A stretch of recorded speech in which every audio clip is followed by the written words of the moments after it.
ఆయన ఉన్నాడు, నాకేం భయం. అప్పులోళ్ళు వచ్చి రోడ్డున వేస్తారేమో, ఏయని ఆయన ఉన్నాడుగా. ఆయన చిత్తం అయితేనేగా. ఆయన చిత్తం లేకుండా నా పాత్రను ఎవడైనా ముడతాడా? ఆయన చిత్తం లేకుండా ముడితే అక్కడే పడిపోయింది చెయ్యి. మళ్ళీ నేనే ప్రార్థన చేయాలా? స్తోత్రం. ఇంటికి వచ్చి వాడు ముట్టి రోడ్డు మీద వేసాడంటే చిత్తం అయింది అంతే. కానీ అవమానానికి ఆయన అప్పగిస్తే ఆ అవమానం అనే గిన్నెలోనిది త్రాగకుందునా? నా కోసం వచ్చి ఆయనే అన్న అవమానాలు పడితే ఆఫ్టర్ ఆల్ నేనెంత?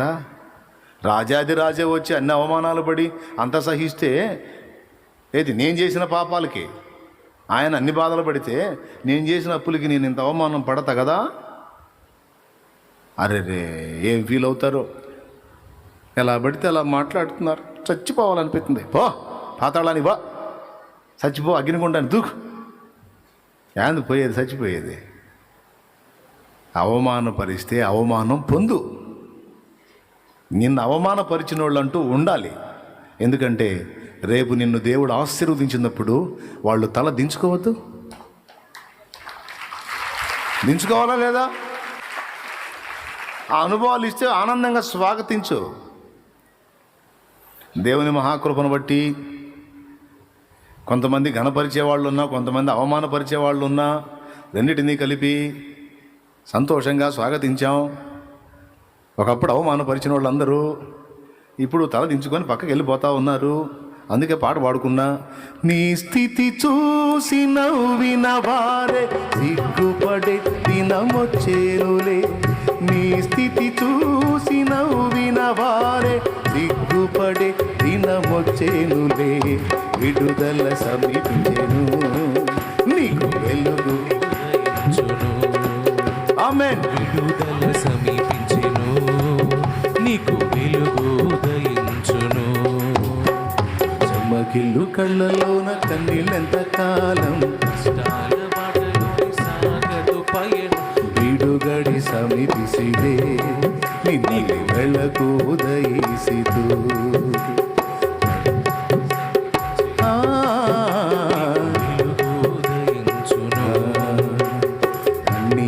ಕಡಲಲ್ಲಿ ಕಣ್ಣೀರೆಷ್ಟು ಕಾಲ, ಕಷ್ಟಾದ ದಾರಿಯಲ್ಲಿ ಸಾಗದು ಪ್ರಯಾಣ. ಬಿಡುಗಡೆ ಸಮೀಪಿಸಿದೆ, ನಿನ್ನಲ್ಲಿ ಬೆಳಕು ಉದಯಿಸಿತು. ಬಿಡುಗಡೆ ಸಮೀಪಿಸಿದೆ, ನಿನ್ನಲ್ಲಿ ಬೆಳಕು ಉದಯಿಸಿತು. ಹಲ್ಲೆಲೂಯಾ.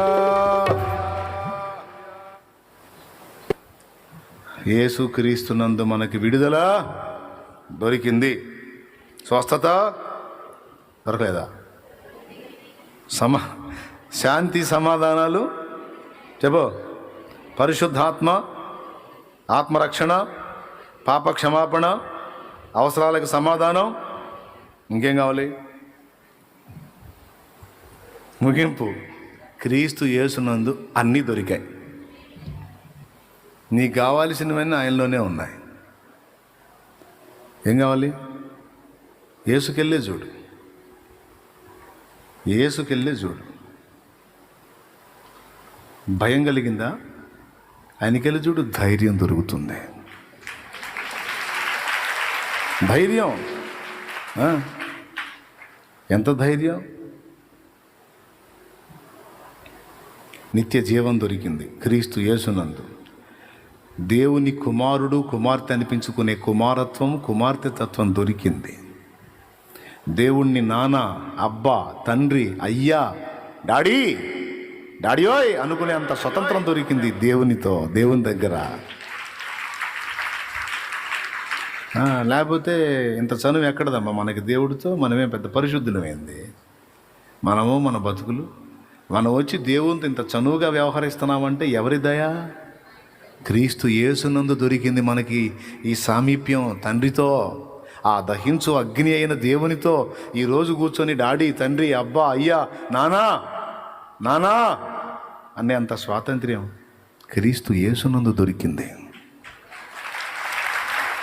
ఒక చిన్న మాట చెప్తా, ఎగ్జాంపుల్. నేను డబ్బులు ఉన్నానని మీకు నమ్మకం ఉందనుకో. మీ అవసరానికి నేను ఇవ్వగలనని నమ్మకం ఉందనుకో. మీరు నా దగ్గరికి వస్తారా రారా? నిజంగా చెప్పండి. నిద్ర లేచి చెప్పండి. లేచారా? వస్తారా? వస్తారా? రారా? వస్తారు. వచ్చి ఏం చేస్తారు? మరే ఏందమ్మా అంటా నేను.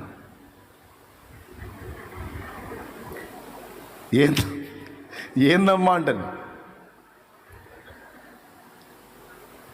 ఏం తమ్ముడు అంటే నేనేం చేయాలా? నా దగ్గరికి రావటం, రెండవది నన్ను అడగటం అనేది ఉంటుంది. వచ్చి నన్ను అడుగుతాం, నా మీద నమ్మకం ఉంటే. అలాగని అందరూ కలిసి నిజంగా వచ్చారు. ఎటు పోవాలో నాకు కూడా తెలియదు. అయితే భయం లేదులే, ఒకవేళ అందరు కలిసి వచ్చినా కూడా యేసయ్య ఉన్నాడుగా, అది ధైర్యం. హల్లెలూయా, హల్లెలూయా. కరోనా టైంలో ఆ ధైర్యంతో నేను రండి అని చెప్పింది. నిజంగా ఎంతమంది వచ్చారు, అంతమందికి ఇచ్చేటట్టు చేశాడు దేవుడు. ఒక పక్క ఇస్తూ ఉండి ఒక పక్క వస్తూ ఉన్నాయి.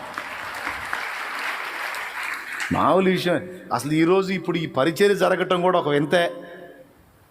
ఏంది మనం చేస్తున్న పని సామాన్యమా?